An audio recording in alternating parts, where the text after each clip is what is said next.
എന്നാലും എന്റെ കിരണേ, നിനക്കിതിന്റെ വല്ല കാര്യം ഉണ്ടായിരുന്നോ? ഈ നാട്ടിലെന്താ വേറെ പെൺകുട്ടികളില്ലേ നിനക്ക് കെട്ടാൻ? അവൻ കാത്തിരുന്ന് കാത്തിരുന്ന് കണ്ടെത്തിക്കൊണ്ടുവന്നിരിക്കുന്ന ഒരുത്തിയെ, അതും എങ്ങനെയുള്ളവളെ? കഷ്ടം!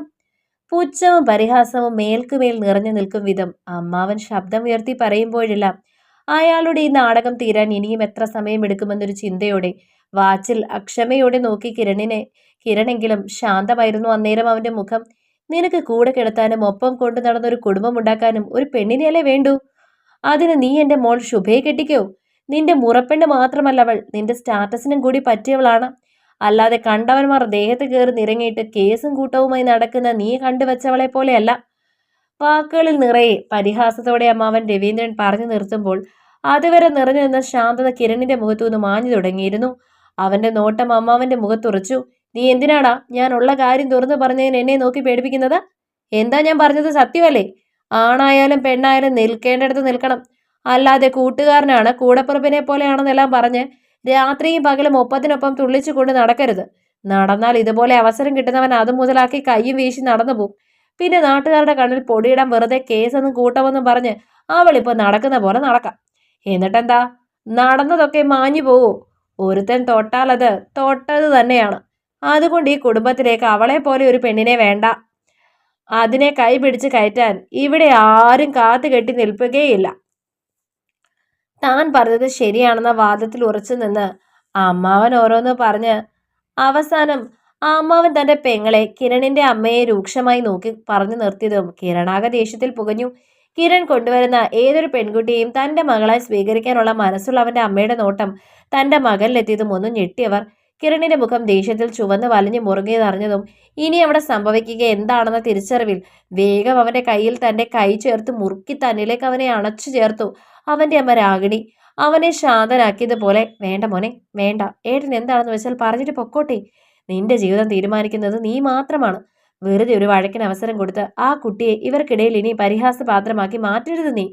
നിന്നെ സ്നേഹിച്ചു പോയതുകൊണ്ട് മാത്രം വലിയൊരു തകർച്ചയിൽ നിന്നും നിനക്ക് വേണ്ടി കയറി വന്ന അതിനെ ഇനിയും ഇവർക്കിട്ട് കൊടുക്കരുത് നീ. കിരണിനും എന്നാൽ അവനടുത്ത് നിൽക്കുന്നവർക്കും കേൾക്കാൻ പാകത്തിന് രാഗിണി പറഞ്ഞതും കിരണിന്റെ നോട്ടം തനിക്കും കുറച്ചപ്പുറം മാറി ഇതെല്ലാം കണ്ടും കേട്ടും കൈകെട്ടി നിൽക്കുന്ന അപർണയിലും എത്തി. അമ്മാവന്റെ വാക്കുകൾ അവളിൽ വീണ്ടും ഒരു സങ്കടം സൃഷ്ടിച്ചോ എന്നൊരു ചിന്തയോടെ അവൻ അവളെ സൂക്ഷിച്ചു നോക്കിയതും ഒന്നുമില്ലെന്നത് പോലെ തന്റെ ഇരുവിഴികളും അവന് നേരെ ചിമ്മി അടച്ചു. അപർണ, കണ്ടോ കണ്ടോ ആ അസത്ത് പെണ്ണ് ചെയ്യുന്നത് കണ്ടോ?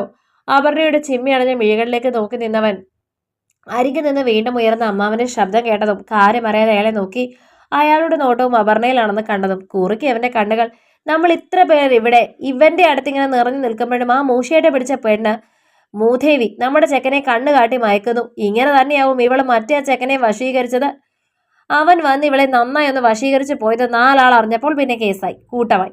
ഇനി ഇല്ലാത്ത നാടകങ്ങളില്ല ഇവിടെ. എന്നിട്ടും ഇതൊന്നും മനസ്സിലാക്കാതെ അവളെ കെട്ടുള്ളൂ എന്നും പറഞ്ഞ ഒരുത്തൻ ഇവിടെ.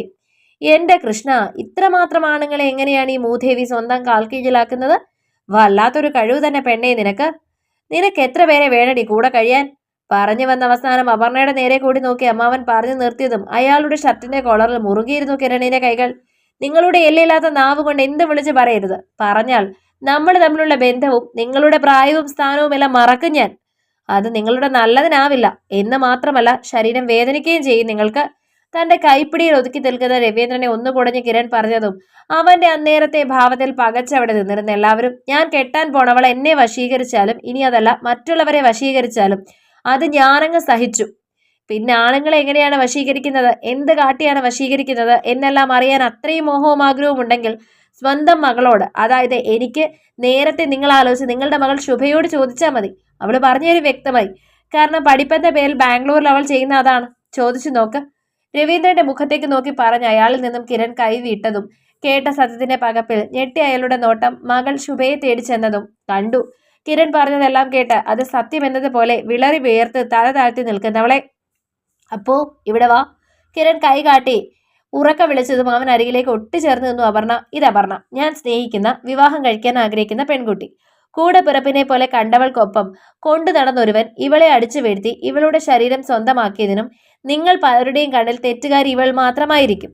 അതൊന്നും പക്ഷെ എന്നെയോ ഞങ്ങളുടെ ജീവിതത്തെയോ ബാധിക്കില്ല. കാരണം ഞാൻ അവളെ സ്നേഹിച്ചതും ഇവൾ എന്നെ സ്നേഹിച്ചതും ഞങ്ങളുടെ ഹൃദയം കൊണ്ടാണ്, അല്ലാതെ ശരീരം കൊണ്ടല്ല. അതുകൊണ്ട് തന്നെ വരുന്ന ആഴ്ച ഇവിടുത്തെ അമ്പലത്തിൽ വെച്ച് ഇവളെ താലി കെട്ടി ഞാൻ എൻ്റേതാക്കുവാൻ നിങ്ങളിൽ ഞങ്ങൾ പോലെ ഉൾക്കൊള്ളാൻ സാധിക്കുന്നവർക്ക് മാത്രം ആ ചടങ്ങിൽ പങ്കെടുക്കാം. ഇനി നിങ്ങൾ ഒരാൾ വന്നില്ലെങ്കിലും ആ ചടങ്ങ് അന്ന് അവിടെ നടന്നിരിക്കും. ശരിയെന്നാ പോട്ടെ ഞങ്ങള്. തനിക്ക് പറയാനുള്ളതെല്ലാം എല്ലാവരുടെയും മുമ്പിൽ വെച്ച് പറഞ്ഞു തീർത്ത് അവിടെ നിന്ന് ഇറങ്ങി നടന്നു കിരൺ. അന്നേരം അവന്റെ ഇരുവശങ്ങളിലുമായി ചേർന്നവൾ ഉണ്ടായിരുന്നു. അവനീ ലോകത്ത് ഏറ്റവും പ്രിയപ്പെട്ട അവന്റെ 2 പേർ. ഇടനെഞ്ചോരം ചേർന്നവന്റെ പെണ്ണാണെങ്കിൽ വലതുവശം അവന്റെ അമ്മയാണ്. ഒന്നുകൂടി വ്യക്തമാക്കിയാൽ ഒന്നവന് ജന്മം കൊടുത്തവളും ഇനിയൊരുവൾ അവന്റെ തലമുറയ്ക്ക് ജന്മം നൽകാനുള്ളവളും. സ്നേഹം സത്യമാണെങ്കിൽ അവിടെ എന്ത് ശരീരം ഇരിക്കുന്നു? ശരീരം കൊണ്ട് സ്നേഹിക്കുന്നതിനെ ആരും സ്നേഹമെന്ന് വിളിക്കാറില്ലല്ലോ. അവരോടുള്ള സ്നേഹം ഒന്നുകൊണ്ട് മാത്രം ജീവിതം തിരികെ പിടിച്ച അവളിനി ജീവിക്കട്ടെ അല്ലേ അവനൊപ്പം. അതെ, അവർ ജീവിക്കട്ടെ സന്തോഷത്തോടെ. കഥ നിങ്ങൾക്കിഷ്ടമായെങ്കിൽ ലൈക്ക് ചെയ്യൂ. നിങ്ങളുടെ അഭിപ്രായങ്ങൾ കമന്റായി രേഖപ്പെടുത്തൂ. കൂടുതൽ കഥകൾ കേൾക്കാൻ ഈ ചാനൽ സബ്സ്ക്രൈബ്